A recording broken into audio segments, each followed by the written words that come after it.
Shalom saudara pendengar saudara rohani yang dikasihi Tuhan Yesus Kristus. Selamat datang di Renungan Rohani malam hari ini. Selamat malam, saya berdoa agar saudara sehat selalu. Semoga Roh Kudus hadir di tengah kita saat ini. Sebelum kita mulai renungan malam ini, marilah kita bersama-sama berdoa. Bapa kami yang di surga, Bapa di dalam nama Tuhan Yesus Kristus, kami sungguh mengucap syukur, ya Tuhan, oleh karena Engkau sangat baik buat kami. Engkau ada bersama kami dan menopang hidup kami di siang hari dan di malam hari. Engkau ada bersama-sama dan menyertai kami. Tuhan, kami memuji dan bersyukur kepadamu pada malam hari ini, kami masih bisa berkumpul di rumah kami yang kecil ini. Tuhan, saat ini kami hendak mendengarkan firman-Mu. Berilah pengetahuan dan bimbinglah hamba-Mu ini agar apa yang Engkau firmankan dapat bekerja sesuai kehendak-Mu. Buat kami jemaat-Mu, bukalah hati dan pikiran kami untuk mendengar dan menerima firman-Mu. Kiranya firman-Mu ini dapat menjadi berkat bagi kami. Berbicaralah Tuhan, kami sudah siap menerima firman-Mu. Di dalam nama Tuhan Yesus Kristus kami berdoa dan mengucap syukur. Amin. Sahabat saudara rohani, pembacaan ayat emas Alkitab renungan kita malam hari ini. Nats pilihan kita adalah, kamu semua adalah anak-anak Allah karena iman di dalam Yesus Kristus. Tertulis dalam kitab Galatia 3 ayat 26, kata kunci renungan pada malam ini adalah, apa identitas Anda? Dan bacaan kita pada malam ini terambil dari kitab Galatia 3 ayat 26 sampai dengan Galatia 4 ayat 7. Sebab kamu semua adalah anak-anak Allah karena iman di dalam Yesus Kristus. Karena kamu semua, yang dibaptis dalam Kristus, telah mengenakan Kristus. Dalam hal ini tidak ada orang Yahudi atau orang Yunani. Tidak ada hamba atau orang merdeka, tidak ada laki-laki atau perempuan, karena kamu semua adalah satu di dalam Kristus Yesus. Dan jikalau kamu adalah milik Kristus, maka kamu juga adalah keturunan Abraham dan berhak menerima janji Allah. Yang dimaksud ialah, selama seorang ahli waris belum akil baligh, sedikit pun ia tidak berbeda dengan seorang hamba, sungguh pun ia adalah tuan dari segala sesuatu. Tetapi ia berada di bawah perwalian dan pengawasan sampai pada saat yang telah ditentukan oleh Bapanya. Demikian pula, kita, selama kita belum akil baligh, kita takluk juga kepada roh-roh dunia. Tetapi setelah genap waktunya, maka Allah mengutus anaknya, yang lahir dari seorang perempuan dan takluk kepada hukum Taurat. Ia diutus untuk menebus mereka, yang takluk kepada hukum Taurat, supaya kita diterima menjadi anak. Dan karena kamu adalah anak, maka Allah telah menyuruh roh anaknya ke dalam hati kita, yang berseru, Ya Aba, Ya Bapa. Jadi kamu bukan lagi hamba, melainkan anak. Jikalau kamu anak, maka kamu juga adalah ahli-ahli waris oleh Allah. Tertulis di dalam kitab Galatia 3 ayat 26 sampai dengan Galatia 4 ayat 7. Topik dari ayat emas renungan kita adalah, apakah orang yang mengenal Anda tahu bahwa Anda adalah seorang Kristiani? Mari kita mulai renungan malam kita. Untuk memulai hal baik, serahkanlah segala sesuatu hanya kepada Tuhan. Kisah inspiratif, Bagaimana orang mengenali Anda? Apakah mereka berkata, "Hei, itu pria yang berjualan mobil," atau "Wanita itu adalah seorang guru sekolah"? Ketika masih kecil, putri sulung kami pernah bernyanyi dalam sebuah acara radio anak-anak nasional, dan saya senang dikenal sebagai ayahnya Lisa Sue. Sejak tahun 1990 saya menikmati julukan sebagai pria Sports Spectrum.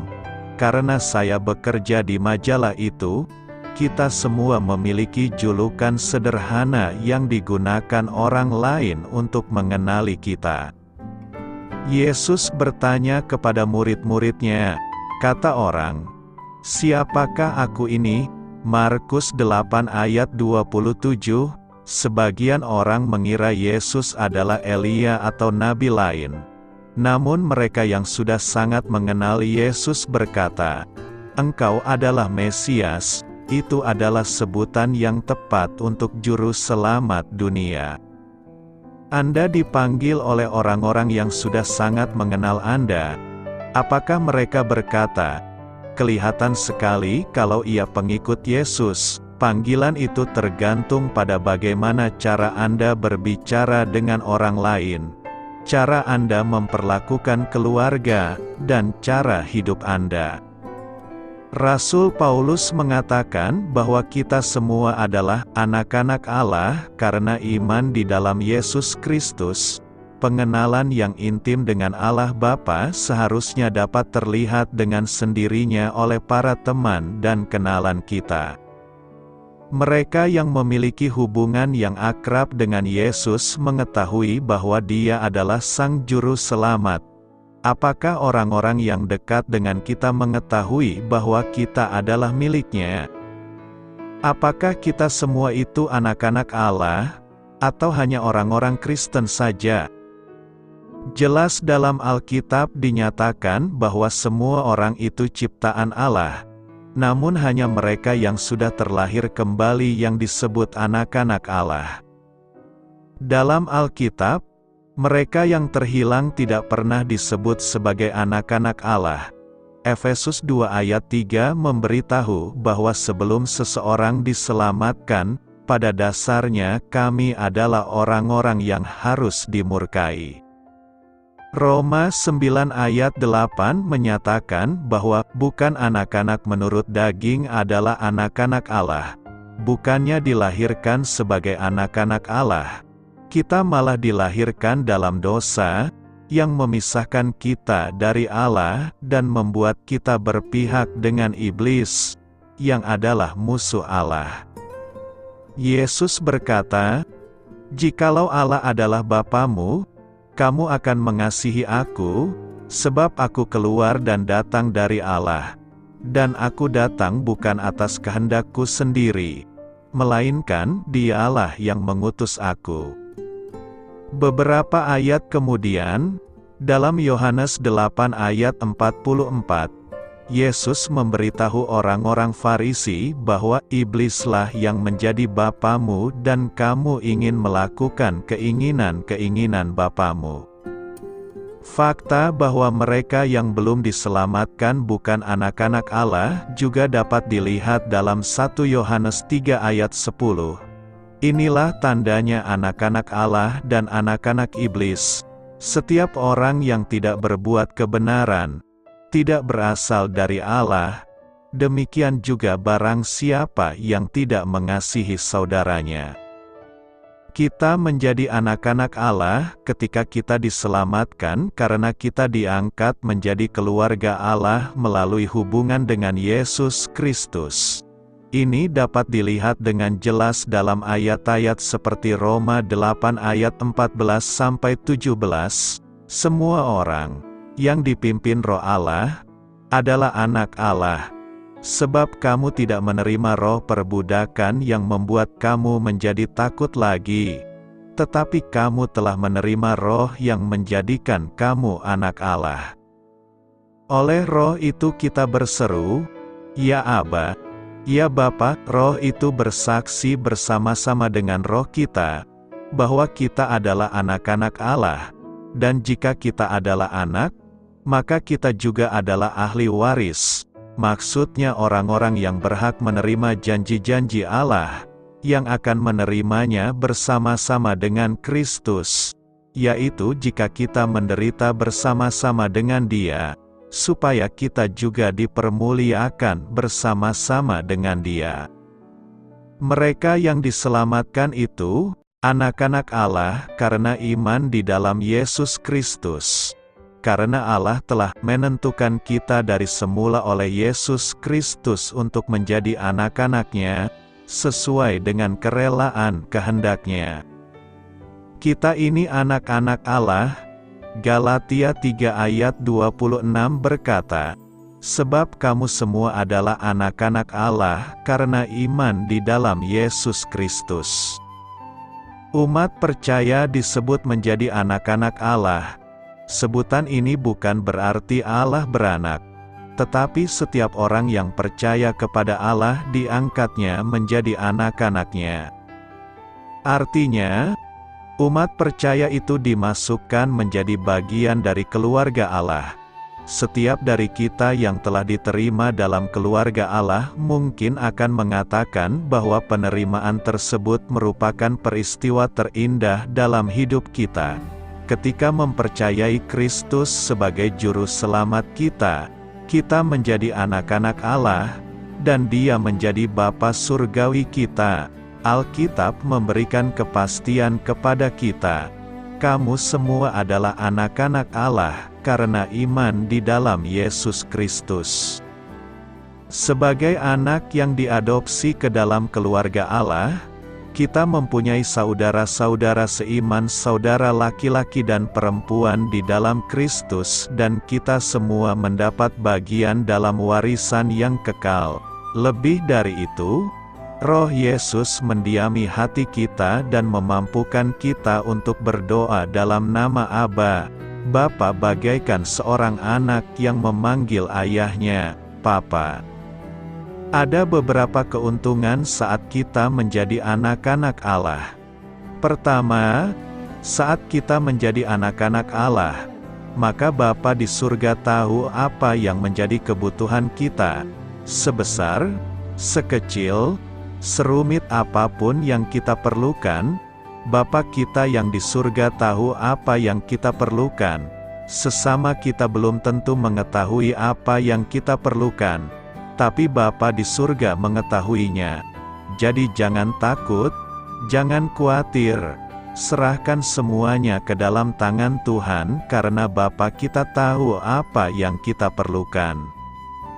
Kedua, saat kita menjadi anak-anak Allah, maka Bapa kita akan memberikan pemberian yang terbaik untuk kita. Meskipun terkadang apa yang diberikan oleh Bapa kita di surga belum tentu sesuai dengan keinginan kita, tapi kita harus percaya bahwa apa yang Bapa kita berikan itu adalah yang terbaik untuk kita.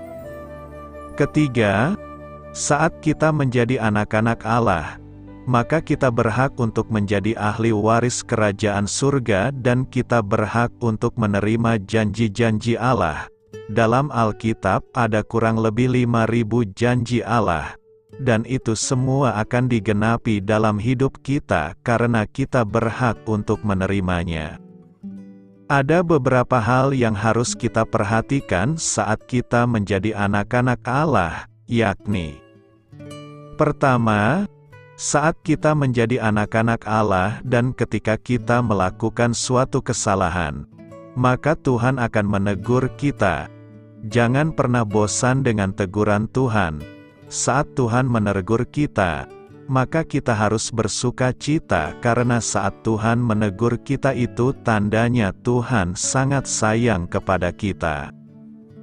Kedua, sebagai anak-anak Allah, jangan sampai kita meninggalkan rumah Bapa, karena saat kita meninggalkan rumah Bapa, maka yang kita temui hanya kesusahan. Sama seperti anak bungsu yang meninggalkan rumah bapaknya dan akhirnya mengalami nasib yang menyedihkan. Rumah Bapa di sini adalah gereja lokal di mana kita digembalakan dan bertumbuh dalam iman. setialah pada sebuah penggembalaan yang baik dan jangan meninggalkan jam-jam ibadah yang ada. Sebagai anak Allah, kita mengalami keintiman dan perlindungan dari Bapa yang mengasihi, menerima, dan mau mengenal kita. Pengadopsian kita ke dalam keluarganya merupakan penerimaan yang sungguh luar biasa. Dahulu aku seorang asing yang terkucil di dunia, lahir sebagai orang asing, hidup sebagai pendosa, namun aku sudah diangkat anak, namaku tercatat, jadi ahli waris surga, dengan jubah dan mahkota mulia. Karena itu, bangga dan hargailah diri kita sebagai anak-anak Allah yang tinggal di dunia ini sebagai alatnya untuk memuliakannya. Selamat beristirahat malam dalam kasih setia Tuhan. Doa saya menyertai saudara sekalian, mari bertumbuh dalam iman bersama saudara rohani. Saya memberkati Anda agar sewaktu Anda mencarinya dari Dia, Bapa Surgawi Anda akan memberikan bagi Anda roti harian Anda. Dalam nama Yesus Kristus, Tuhan yang berkuasa atas alam semesta dan menuntun kita kepada iman yang menyelamatkan, Tuhan Yesus menyertai senantiasa. Terima kasih sudah berkenan mendengarkan renungan malam saudara rohani. Tuhan memberkati. Amin.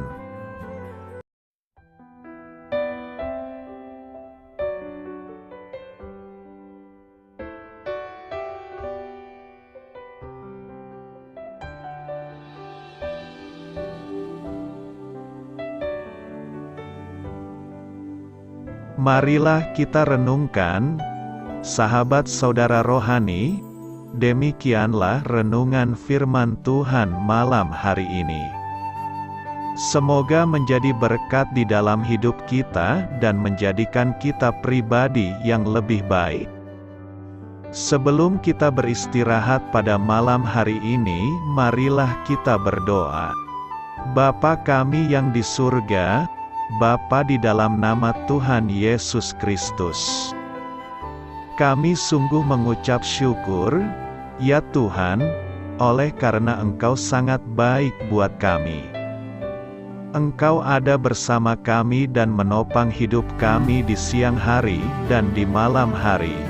Engkau ada bersama-sama dan menyertai kami, ya Tuhan Yesus. Kami mengucap syukur untuk firman-Mu, ya Tuhan, yang memberikan kami kekuatan dan menyadarkan kami bahwa kami tidak perlu takut dengan gelap dan malam. Sebab Tuhan, Engkau ada bersama kami. Engkau melindungi kami dan menjadi perisai bagi kami hamba-Mu berdoa saat ini. Tuhan, untuk setiap pendengar renungan ini yang mengalami ketakutan, kecemasan, kegelisahan, pada situasi gelap dan malam hari di dalam nama Tuhan Yesus Kristus. Kuasa Tuhan melepaskan mereka dari segala ikatan roh-roh ketakutan yang mengikat mereka saat ini. Tuhan melepaskan setiap anak-anak-Mu dari segala rasa takut dan kecemasan. Di dalam nama Tuhan Yesus segala kuasa-kuasa roh jahat, kuasa setan iblis yang mengganggu anak-anak-Mu, ya Tuhan, tolong hancurkan dan halaukan dengan kuasa-Mu.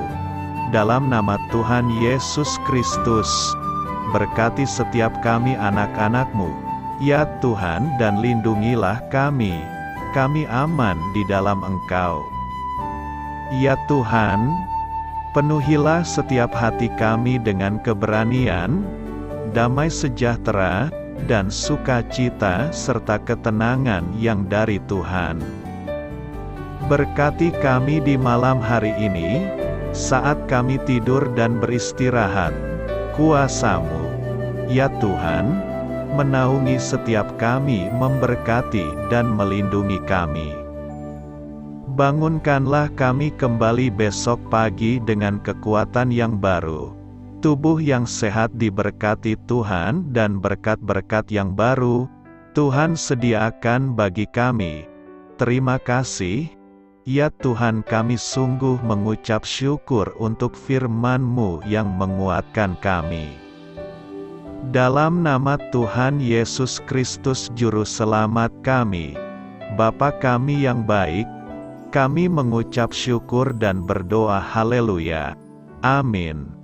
Biarlah firman Tuhan menjadi pengingat untuk kita semua, bahwa tuntunan dari Roh Kudus akan selalu memberi jalan keluar bagi setiap permasalahan hidup kita, dan memberi kedamaian di hati kita. Amin. Sampai jumpa di renungan malam saudara rohani berikutnya.